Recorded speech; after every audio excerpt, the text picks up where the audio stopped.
here you are, you go to these live events that have hundreds of people there. Everyone just me, me, me. They want to find out who's talking to them from the other side or what's going on inside them. This is a tremendous drawdown, I would think, on your energy. And I mean, well, like you said, it creates a lot of anxiety. Can you talk about the phenomena of people being so needy from the position you're in? Mm.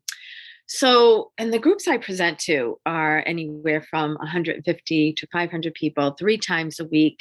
And I ask everybody in the beginning, how many are new to seeing a medium? And 3/4 of my audiences now are raising their hand, where before I had repeat customers, that would kind of have a little bit of medium addiction, which we can talk about. But getting back to the groups, especially in the last 2 years, my audiences are very low energy, like we talked about. I am known as the comedian medium. So I try to amp up the energy, raise the vibration. So it's a celebration of life and memories. And they're laughing, crying, and just being able to feel again. But so many did not get to say goodbye in the last 2 years, not just from COVID, but their loved ones in a facility couldn't go in. You had to do it through a phone or an iPad. And I know so many of you can relate. I can feel it. And so the sadness and that not having closure, which I don't love that word, but being able to say goodbye. So when I look out in the audiences, I'm like, this is heavy.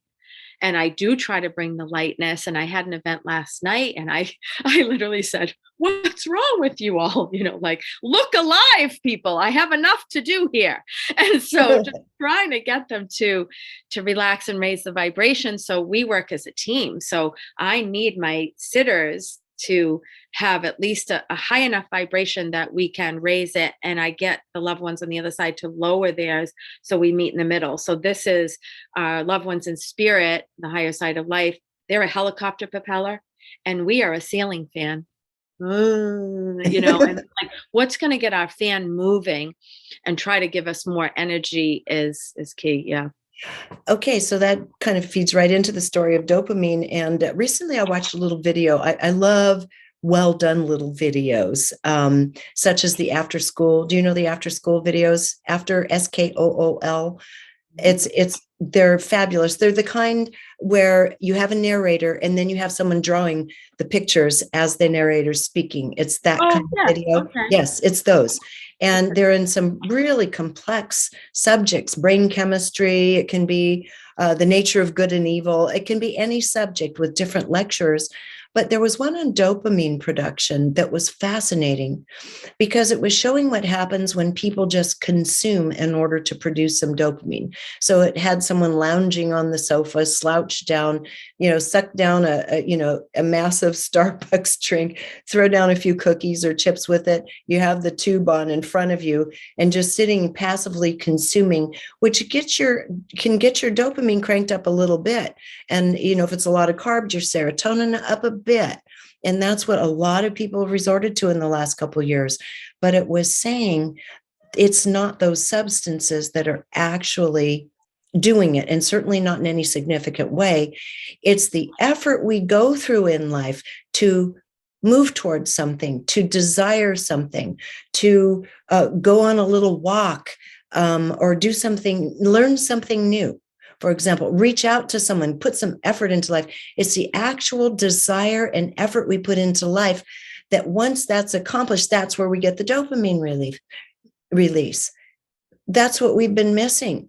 People are sitting there with a complete lack of motivation. Now we have the opportunity, and you can speak to what people are saying from the other side, but we absolutely must find a way to start reinventing ourselves, stepping out, learning new things, and have natural dopamine production, in which case suicidal thoughts don't exist in the presence of that. Can you talk about that for a moment? I feel like that ties right into the huge awakening right now, and with everything that we've gone through in the last couple of years. Yes, myself included. I put on 15 pounds and I just stayed in the house. I was on Zoom like this with folks because all my stages were shut down and my yoga studio was shut down. I stopped doing yoga. I tried at home and I just couldn't feel the same energy. I need to be right in person with somebody. So I've also noticed a lot of my connections are men between like 40 and 60 heart attacks, releasing so much cortisol, stress hormones, not getting the dopamine, the serotonin, and those natural relaxation hormones that we need. And with the shift, I'm noticing too, tell people, like, can you step outside of yourself for a minute and look in and see, like, what do you want to change, or what feels good to you? And so many are saying, well, I'm going for walks, I'm getting out in nature, I'm playing the ukulele, I started art projects again, I am recreating or getting back in touch with people and relationships. And then others are saying, and I'm releasing relationships that don't serve me, that kept me hanging on the couch and just eating. And my son, who has been in his room for 2 years in college, in his room on here, a few years ago, he was diagnosed with non-alcoholic fatty liver disease. So he's not very active. It went to stage 4. He was going to need a liver transplant, or he would end up with liver cancer.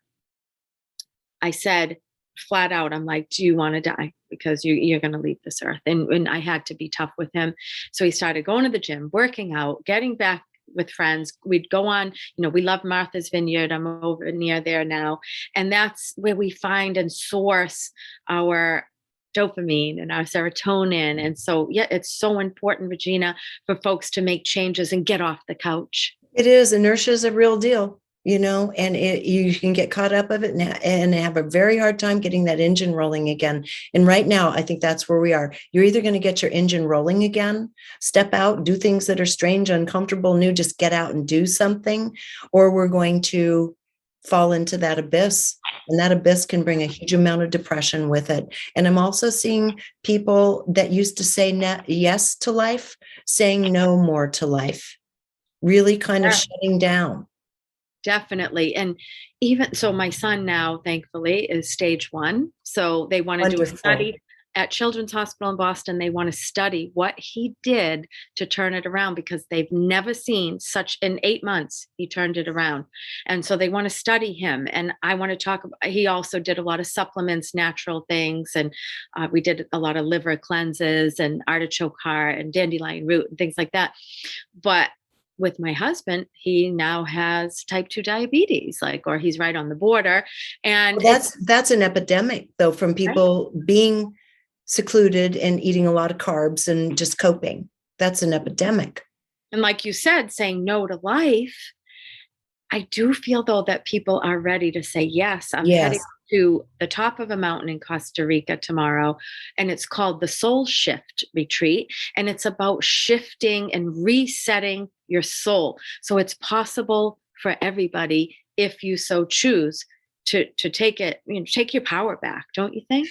I do think so. And this is also another touchy part of this subject, which is you can reach a hand out to those you care for and love, and you can do what you can to support them. But I think at this time, when things are this fragile, that people can't allow themselves to be pulled down under with others. I think that's a really big one. And that has caused a real rift in relationships, a necessary rift in a lot of relationships, actually. So I'd like you to talk about what's happening with all your clients, all your people in your audiences and so forth on relationships, because they're changing. This is a big one. And myself included. I have some dear friends that I had to release, and maybe it's just for the time being, but I do notice that people are getting caught up in their ego, and ego is everything. It's all around us. And I've had to make some changes, boundaries, my biggest lesson in this lifetime, because I'm a people pleaser. I want to take care of everybody. I want everyone to be happy at my expense. So I heard this saying that has stuck with me for years. It's okay to disappoint another, to be true to yourself. And I think that's really important with the disease to please, like Oprah says, and just relationships that you're noticing that they don't fit anymore. Maybe you'll come back to them, but sometimes it's like, I need to release you so that I can find me, so that I can find what works for me. And some of my friends where this has happened with us are like, you don't hear me, or you don't, that I'm like, I am showing up the best I can in this moment based on what I am going through and what I need. And so then I had to release, and I'm like, I can't do it for you. And if I'm disappointing you, then goodbye.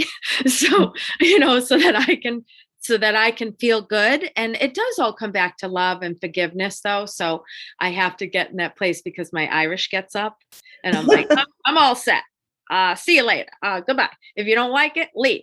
So, but my true higher self is like, I love you. I miss you. I wish this could be better, but I need to work on me. If you enjoyed this video, be sure to subscribe to my YouTube channel. And you might also want to consider joining Patreon, which allows me to keep all of this content free and available to everyone.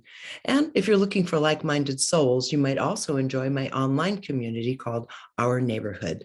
Links to join are in the description.